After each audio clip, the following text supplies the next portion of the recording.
Namaku Raka, seorang anak laki-laki biasa dari keluarga sederhana. Bapakku udah lama meninggal pas aku umur 5 tahun, jadi dari kecil aku cuma hidup berdua sama ibu.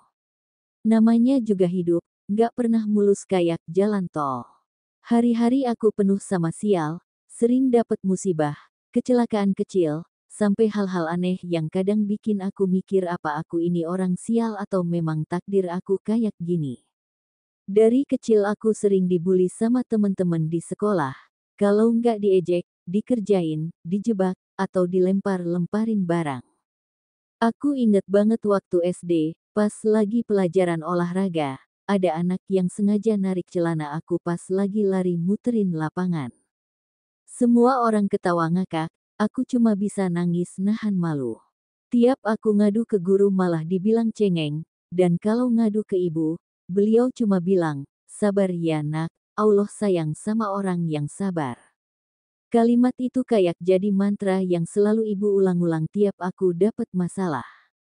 Tapi lama-lama aku capek juga dengar kalimat itu, karena kayak nggak ada habisnya masalah yang datang ke aku. Masuk SMP juga nggak jauh beda, teman makin kejam, bahkan ada yang pernah ngurung aku di gudang sekolah sampai malam karena iseng katanya. Aku sempet trauma, takut ruangan gelap sampai sekarang. Tapi anehnya, setiap kali aku ada di posisi paling terpuruk, selalu aja kayak ada keajaiban yang nyelamatin aku. Aku inget banget waktu aku hampir ketabrak motor pas nyebrang jalan depan rumah. Aku lari-larian main layangan sama temen-temen, nggak lihat kanan kiri, tiba-tiba ada tangan yang narik kerah baju aku dan ngebanting aku ke samping. Seketika motor lewat kenceng banget di depan muka aku. Saking kencengnya sampai aku kelempar ke tanah, aku ngeliat ibu berdiri di depan aku, napasnya ngos-ngosan kayak abis lari jauh, bajunya kotor kena tanah, tapi matanya merah kayak abis nangis. Tanpa ngomong banyak, beliau langsung peluk aku, dan aku yang waktu itu masih kecil cuma bisa diem, bingung kenapa ibu kayak ketakutan banget. Aku nggak terlalu mikirin hal itu, karena buat aku mungkin itu emang udah tugas ibu sebagai orang tua yang jagain anaknya. Tapi makin gede, kejadian-kejadian kayak gitu makin sering terjadi. Aku pernah jatuh dari pohon setinggi 5 meter, waktu aku manjat mau ambil mangga bareng teman-teman. Pas aku jatuh, anehnya badan aku kayak ada yang nahan, bukan langsung jeblak ke tanah, kayak sempet keangkat dikit di udara sebelum nyentuh tanah. Teman-teman aku sampai bilang aku kayak ketahan angin. Nggak masuk akal, tapi itu nyata, aku juga pernah hampir tenggelam di sungai pas SMA. Waktu itu ikut camping pramuka, aku nekat berenang ke tengah karena ditantang teman, pas udah di tengah aku kram kaki. Nggak bisa ngapa-ngapain, cuma bisa ngapung sebentar abis itu tenggelam lagi. Tapi pas aku udah pasrah dan ngerasa air udah masuk ke paru-paru, tiba-tiba aku kebanting ke pinggir sungai kayak ada yang dorong dari bawah. Teman-teman yang lihat aku selamat pada heran, kata mereka nggak ada siapa-siapa di situ. Aku waktu itu cuma mikir mungkin masih beruntung aja. Hidup aku terus kayak gitu, sial, sakit, dibully, tapi selalu aja ada sesuatu yang bikin aku selamat. Nggak pernah mikir jauh soal hal-hal gaib atau semacamnya, karena buat aku itu kayak cerita di sinetron doang. Tapi semua berubah waktu aku umur 25 tahun, hari itu aku baru aja kerja di salah satu kantor kecil sebagai admin. Tugasnya nggak berat, cuma nginput data sama ngurusin laporan bulanan. Aku pulang kerja malam-malam karena lembur, dan jalanan kampung udah sepi banget, cuma ada suara jangkrik sama lampu-lampu jalan yang redup. Tiba-tiba aku ngerasa kayak diikutin orang dari belakang. Setiap aku jalan, ada suara langkah kaki yang nadanya sama kayak langkah aku. Begitu aku berhenti, suara itu juga berhenti, begitu aku lari, pelan-pelan suara itu makin dekat. Aku noleh ke belakang, nggak ada siapa-siapa, tapi entah kenapa bulu kuduk aku berdiri semua, napas makin berat, jantung deg-degan parah. Aku langsung lari sekenceng-kencengnya ke arah rumah, melewati gang kecil yang kanan kirinya kebun kosong. Dan saat aku sampai di ujung gang, aku dengar suara bisikan perempuan deket banget di telinga aku. Raka, jangan takut, ibu jagain kamu. Suara itu pelan tapi jelas banget. Keringat dingin ngucur di punggung aku, rambut leher berdiri semua. Aku langsung nengok lagi, masih nggak ada siapa-siapa. Aku makin panik, ngebut ke rumah. Pas sampai depan pintu, aku gedor-gedor kayak orang kesurupan. Nggak sampai semenit, ibu buka pintu dengan muka panik.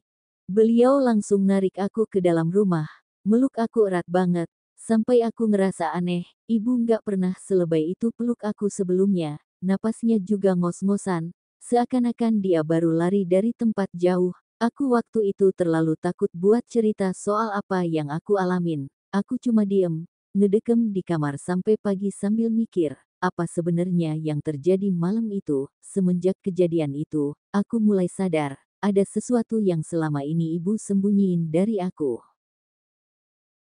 Sejak malam itu aku nggak bisa tidur.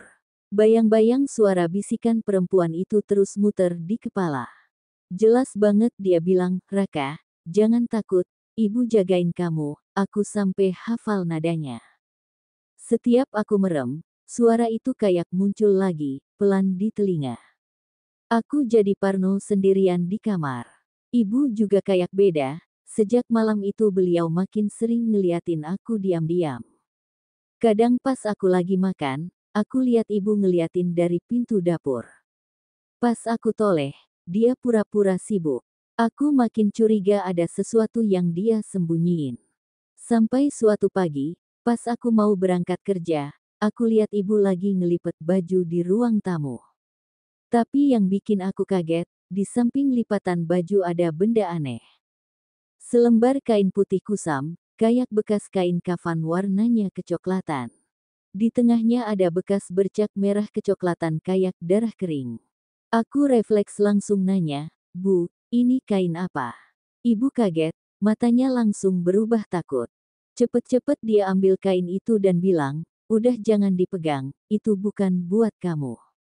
Aku makin bingung. Lah buat siapa? Kenapa ada di sini?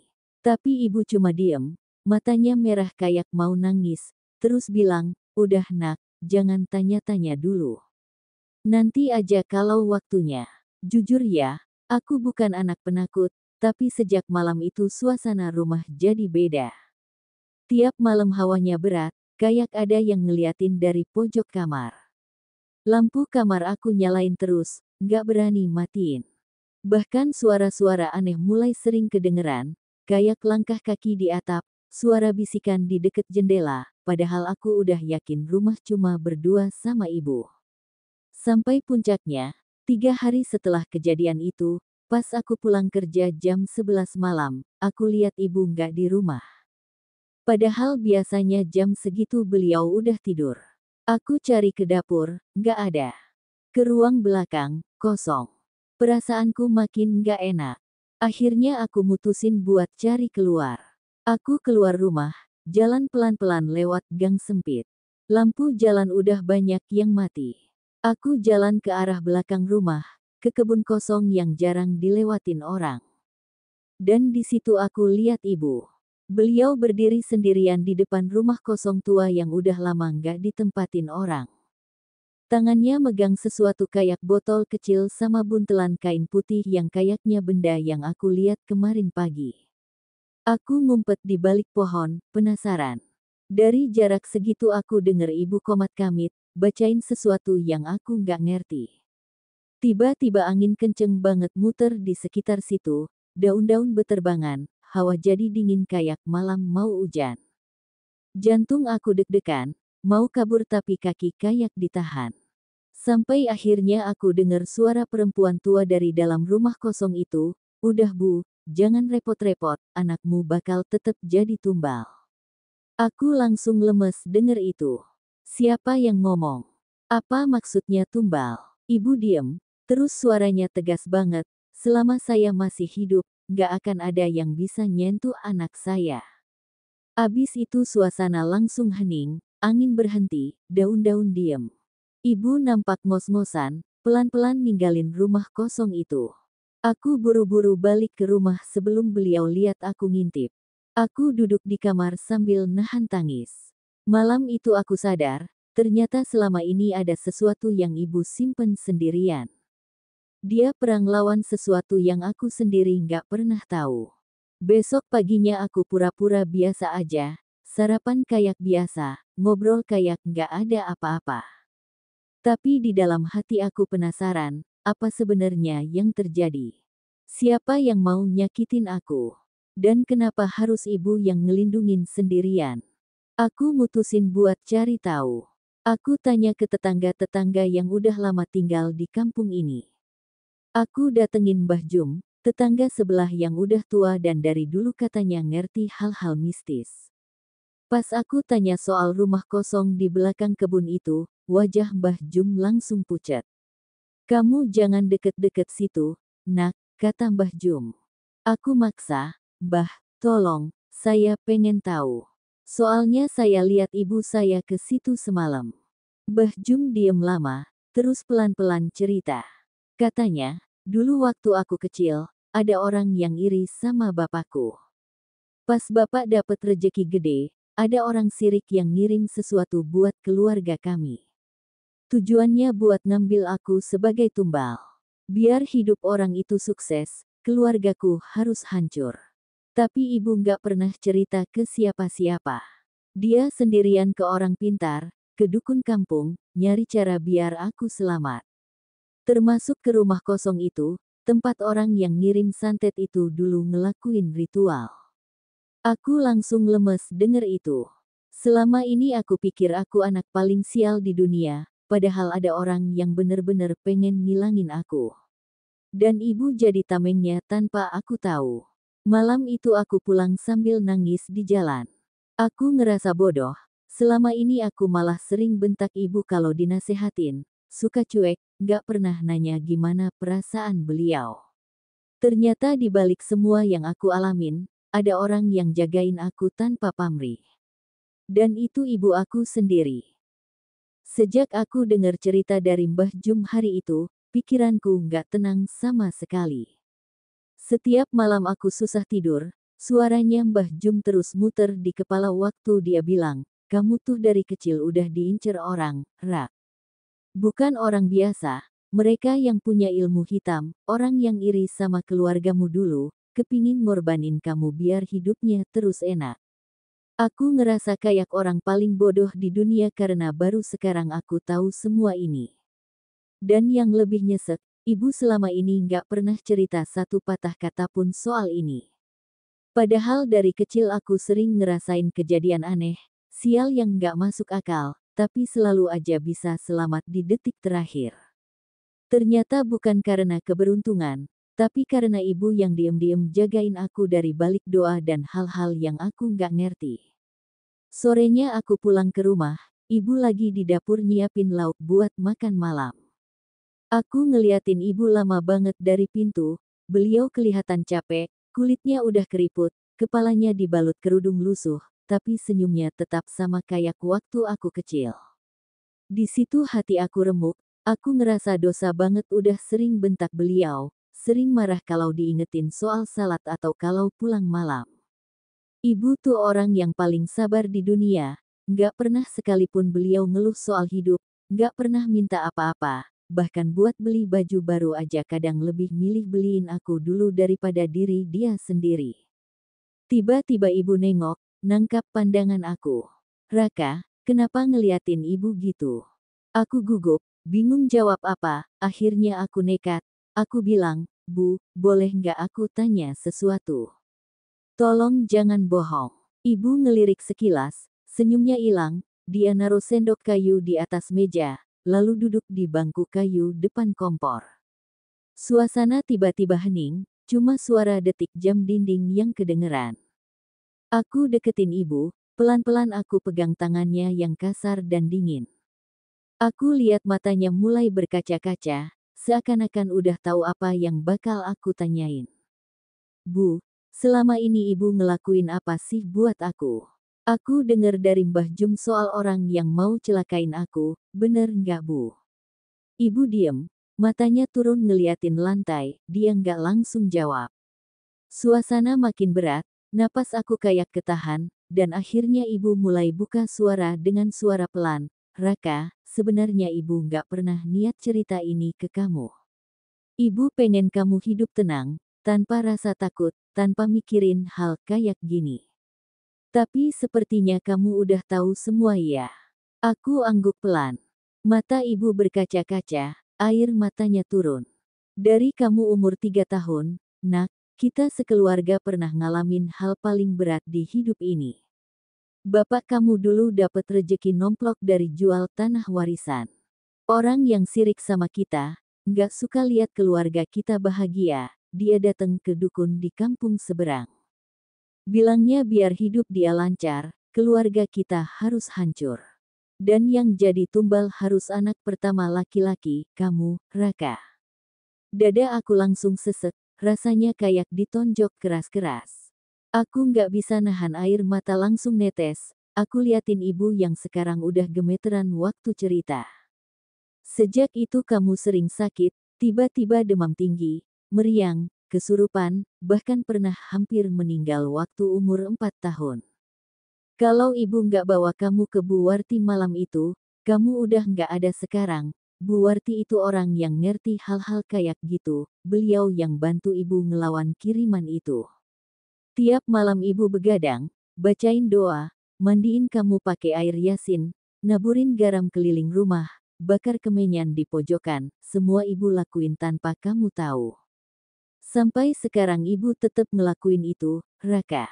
Aku makin mewek, semua kenangan waktu kecil kayak muter di kepala. Waktu ibu suka mijitin aku pas aku sakit, selalu bangunin aku subuh-subuh walaupun aku suka marah. Waktu aku dilempar batu sama anak kampung, ibu yang selalu peluk aku dan bilang, sabar ya nak. Aku nggak pernah tahu, di balik itu semua ternyata ibu lagi perang lawan sesuatu yang pengen ngambil nyawa aku. Satu hal yang bikin aku makin sedih, waktu ibu cerita tiap malam ada sosok perempuan tua hitam legam nongol di depan jendela kamar aku, ngeliatin aku tidur, kadang ketawa, kadang nangis. Ibu sendirian ngadepin itu semua, nggak ada yang bantuin. Cuma ibu dan doa-doanya, bahkan beliau pernah diperingatin Bu Warti kalau nyawanya sendiri bisa jadi taruhan, tapi ibu tetap pilih jagain aku. Selama ibu masih hidup, nak, gak bakal ada yang bisa nyentuh kamu. Ibu rela mati asal kamu selamat. Kata-kata itu nusuk banget ke hati aku. Gimana bisa aku selama ini cuek sama orang yang rela ngorbanin nyawanya buat aku.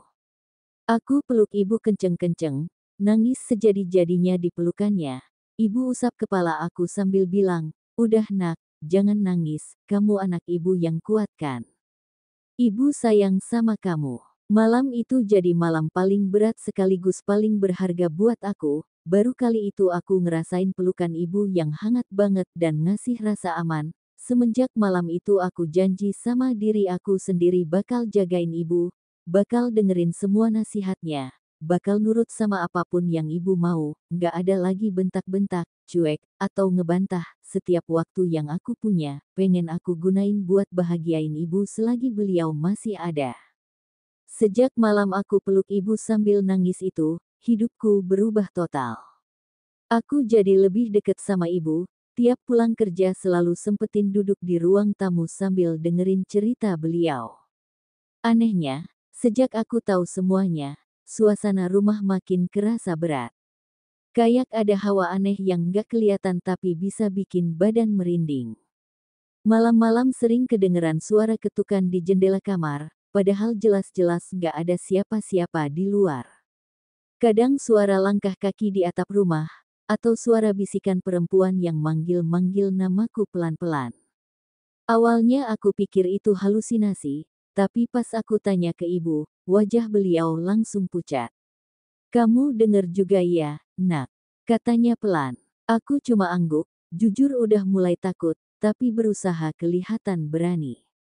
Ibu langsung berdiri, ambil botol air putih yang katanya udah didoain sama Bu Warti, terus dipercikin ke pojok-pojok rumah sambil komat kamit. Aku diem, nahan bulu kuduk yang berdiri semua. Malam itu aku tidur di kamar ibu.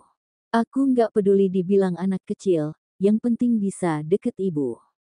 Tapi, sekitar jam 2 dini hari, aku kebangun gara-gara denger suara pintu belakang kebuka pelan banget. Aku denger jelas suara engsel pintu berdecit, terus suara langkah kaki nyeret-nyeret masuk rumah. Aku langsung melek, megang tangan ibu yang lagi tidur di samping. Bu, bu, ada orang masuk kayaknya, bisikku pelan. Ibu langsung bangun, wajahnya tegang. Dia ambil tas kecil isi doa-doa, terus pelan-pelan keluar kamar. Aku nggak berani sendirian, akhirnya ikut ngendap-ngendap di belakang ibu. Pas nyampe ruang tengah, bener aja, pintu belakang kebuka. Angin dingin masuk, bikin daun pintu berayun pelan. Tapi nggak ada siapa-siapa di situ. Tiba-tiba dari pojok ruang tamu, suara perempuan ketawa kecil, suaranya cempreng, kayak suara nenek-nenek. Aku langsung lemes, kaki gemeteran.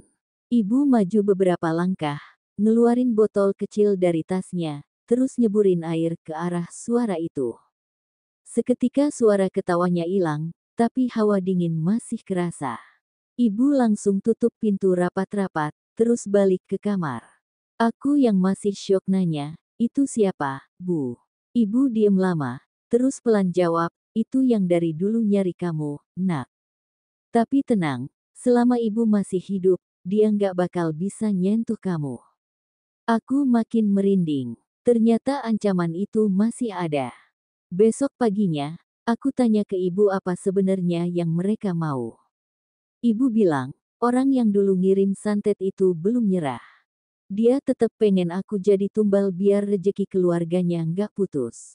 Kata ibu, makhluk yang semalam dateng itu dikirim buat nyakitin aku pelan-pelan. Bisa bikin sakit tiba-tiba, kecelakaan, bahkan sampai bikin gila.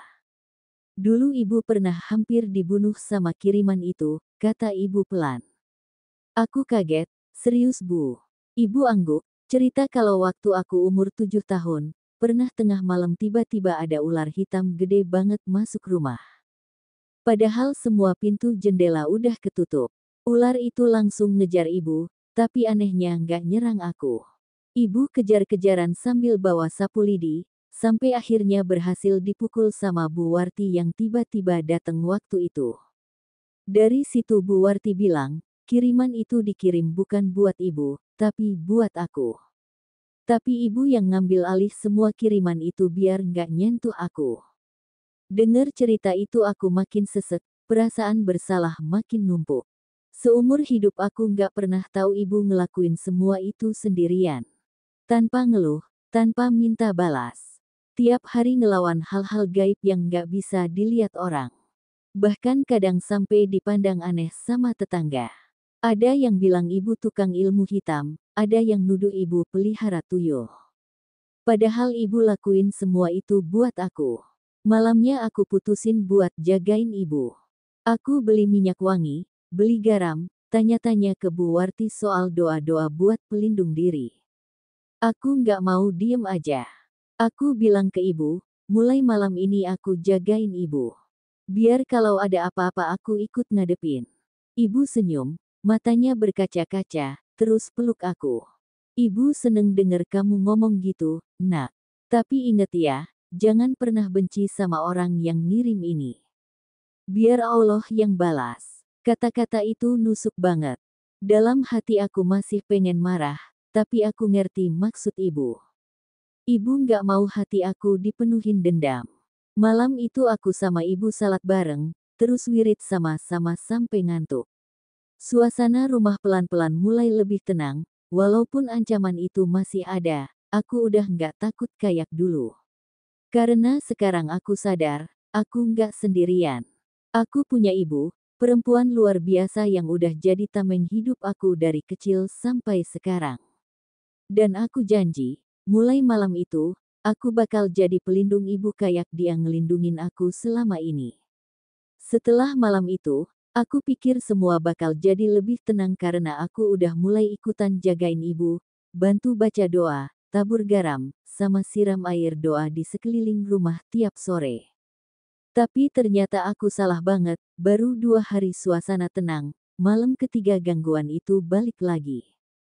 Bahkan lebih parah dari sebelumnya, malam itu sekitar jam setengah 2, aku kebangun gara-gara dengar suara kayak orang nangis dari luar kamar.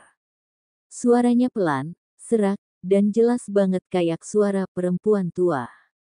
Nangisnya kayak orang nyesel, terseduh-seduh, tapi anehnya suara itu datang dari belakang rumah. Tanpa pikir panjang aku langsung bangun, ambil senter kecil, terus keluar kamar. Ibu nggak ada di sebelah aku langsung panik, karena nggak biasanya ibu keluar kamar jam segitu. Aku cari ke ruang tamu kosong, ke dapur kosong, pintu belakang kebuka lebar. Angin malam masuk bawa bau amis kayak bau darah, aku makin takut, tapi aku nggak boleh panik. Aku ambil kayu di pojok dapur buat jaga-jaga, terus pelan-pelan jalan ke belakang rumah. Pas sampai halaman belakang, aku ngeliat pemandangan yang bikin lutut aku lemes. Di tengah-tengah halaman, ibu lagi duduk sendiri depan pohon pisang, mukanya pucet, matanya kosong ngeliatin tanah di depannya. Dan yang bikin aku makin merinding, ada sosok bayangan item gede banget berdiri di belakang ibu. Bayangan itu tinggi, badannya kayak gumpalan asap hitam pekat, matanya merah menyala, mulutnya senyum lebar banget kayak orang gila. Aku langsung lemes, kaki nggak bisa gerak, tapi aku nggak mau tinggal diem. Aku teriak, "Bu, ayo masuk." Ibu nggak nengok, masih diem kayak orang linglung. Sosok hitam itu pelan-pelan ngelangkah maju, makin deket ke ibu. Aku buru-buru siram air doa yang tadi aku bawa di botol kecil ke arah sosok itu. Seketika sosok hitam itu jerit panjang, suaranya kayak suara ribuan orang nangis barengan, terus langsung lenyap jadi asap. Ibu langsung jatuh pingsan, aku lari, angkat ibu pelan-pelan ke dalam rumah. Di kamar, aku usap-usap muka ibu, kasih minum air doa, pelan-pelan ibu sadar. Mukanya pucet, keringat dingin ngucur deras, mata ibu berkaca-kaca, terus bilang, "Maafin ibu ya, nak." Ibu nggak kuat lagi, mereka makin nekat. Ibu takut, aku peluk ibu kenceng, air mata aku netes lagi. Malam itu aku bener-bener takut kehilangan ibu, karena selama ini yang kuat itu dia, yang selalu jadi tameng itu dia. Tapi sekarang, beliau mulai goyah, aku langsung telpon Bu Warti minta tolong datang. Meskipun udah tua dan jalannya pelan, Bu Warti tetap datang malam itu juga. Begitu masuk rumah, Bu Warti langsung bilang, "Kalian harus kuat, ini puncaknya, mereka nggak bakal berhenti sampai salah satu dari kalian tumbang." Aku ngeliat ibu makin gemeteran, matanya merah kayak abis nangis lama. Aku bilang ke Bu Warti, "Saya siap Bu, saya yang hadapin, asal jangan ibu saya." Bu Warti ngelus kepala aku, "Kamu anak baik, nak, tapi ingat, ada aturan yang nggak bisa dilanggar. Selama ibumu masih hidup, dialah yang jadi pagar utamamu. Kalau dia tumbang, mereka gampang masuk." Aku ngerasa dada kayak ditusuk. Di situ aku makin ngerti, ternyata ibu bener-bener selama ini jadi perisai hidup aku. Aku peluk ibu lagi, aku bilang, "Bu, aku sayang banget sama ibu, aku nggak bakal biarin ibu sendirian lagi." Ibu cuma senyum lemes, air matanya netes, aku tahu, di balik senyum itu hati beliau hancur. Malam itu Bu Warti ngebuat pagar khusus di rumah, taruh rajah di tiap sudut, bakar dupa, sama bacain doa sampai subuh. Tapi sebelum subuh, Bu Warti bilang, "Nanti pas malam Jumat, mereka bakal datang semua, tahan ya, nak, kalau kuat, kamu bakal selamat, selesai, tapi kalau enggak, risikonya nyawa." Aku diem, nelen ludah, aku ngeliat ibu, nadanya pelan, "Nak, apapun yang terjadi nanti, jangan tinggalin ibu ya." Aku peluk lagi, dan malam itu aku tidur sambil megang tangan ibu erat-erat, berharap waktu berhenti di situ aja, nggak usah maju ke malam Jumat, biar aku bisa terus jagain ibu, dan ibu tetap ada buat aku. Hari itu malam Jumat, sejak pagi hati aku udah nggak enak. Badan rasanya berat, kayak ada yang nindihin dari tadi. Aku lihat ibu, mukanya makin pucet, matanya cekung, tubuhnya lemes, tapi dia tetap masak buat aku. Saat aku bilang, "Bu nggak usah masak, saya beli aja," ibu senyum pelan, "Nggak apa-apa, nak, selama ibu masih bisa, ibu pengen lakuin ini buat kamu." Dan itu kalimat yang bikin hati aku makin nyesek. Siangnya Bu Warti datang bawa 2 orang temennya, orang sepuh yang katanya juga ngerti soal beginian. Mereka langsung muter keliling rumah, tabur garam, bakar kemenyan, bacain doa-doa dari siang sampai sore. Nggak ada yang boleh keluar rumah, kata Bu Warti, malam ini bakal jadi penentuan. Semua kiriman yang selama ini ngincer aku bakal dateng barengan. Mereka pengen ngabisin aku sekaligus ibu, aku ngeliatin wajah ibu yang makin lemas, tapi tetap tegar. Ibu bilang, "Nak, kalau nanti kamu dengar suara apapun, jangan keluar kamar, jangan buka mata, dan jangan jawab kalau ada yang manggil. Kalau kamu keluar, tamat kita berdua." Aku cuma angguk, meskipun dalam hati takut setengah mati. Malam itu abis maghrib suasana rumah kerasa beda banget. Angin dingin masuk dari sela-sela genteng, suara anjing kampung gak berhenti melolong dari tadi. Lampu tiba-tiba kedap-kedip, dan bau anyir darah kecium di mana-mana. Pas jam 9 malam, angin makin kenceng, suara ketukan di jendela mulai terdengar. 1, 2, 3, dan makin lama makin keras, suara perempuan ketawa, suara bayi nangis, suara orang manggil-manggil nama aku mulai bersahutan. Sumpah, itu malam paling serem seumur hidup. Aku peluk ibu di kamar, tangan aku gemeteran, badan dingin kayak mayat. Ibu tetap tenang, meskipun aku tahu dari pelukannya tangan beliau juga dingin banget. Pelan-pelan suara ketukan makin keras, suara jeritan makin banyak, kayak orang kampung rame-rame di luar rumah. Tiba-tiba genteng rumah bunyi kayak ada yang lari-lari di atasnya. Suara benda jatuh di dapur, suara kursi keseret sendiri. Di luar, suara orang teriak, "Raka, keluar, ikut aku." Nadanya berat, kayak suara orang tua, tapi aku inget pesan ibu, jangan jawab. Aku tutup kuping, peluk ibu makin erat, ibu baca doa pelan, air mata netes di pipi beliau. Tiba-tiba lampu kamar mati total, segelap-gelapnya, hawa panas, lalu dingin, lalu panas lagi.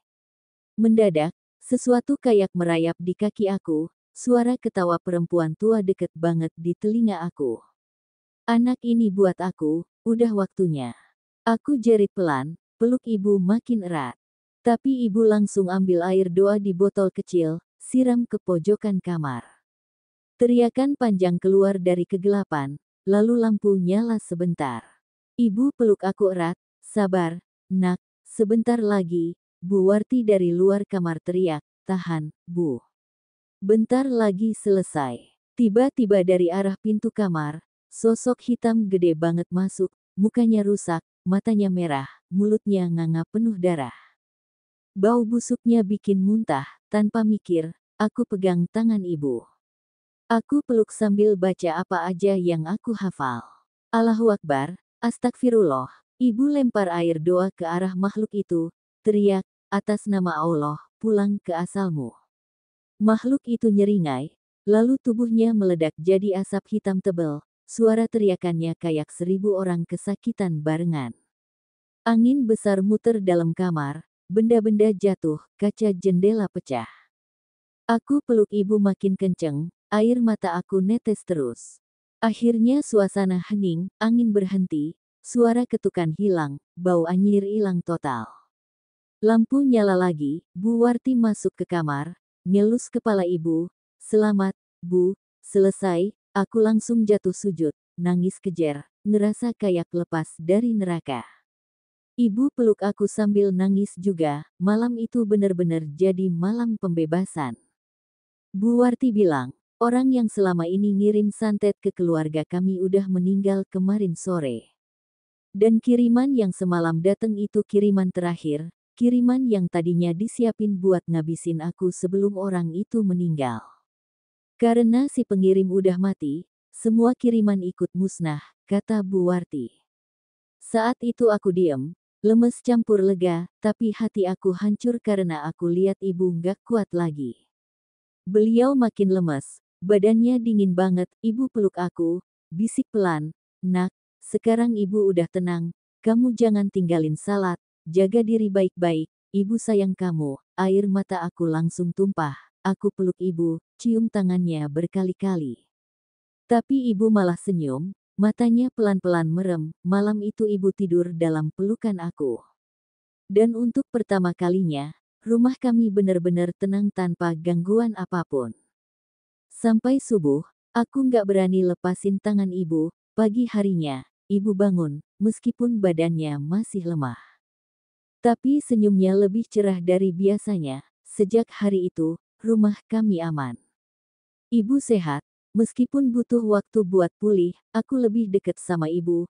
Nggak pernah lagi bentak-bentak atau nyuekin beliau. Hikmah yang aku dapat, sekesel apapun kita sama orang tua, jangan pernah benci, jangan pernah cuekin, apalagi sampai nyakitin. Beliau rela ngelakuin apapun buat anaknya, bahkan kalau perlu ngorbanin nyawanya. Cinta seorang ibu tuh nggak bisa diganti apapun. Aku bersyukur banget Allah masih kasih aku waktu buat sadar sebelum semuanya terlambat.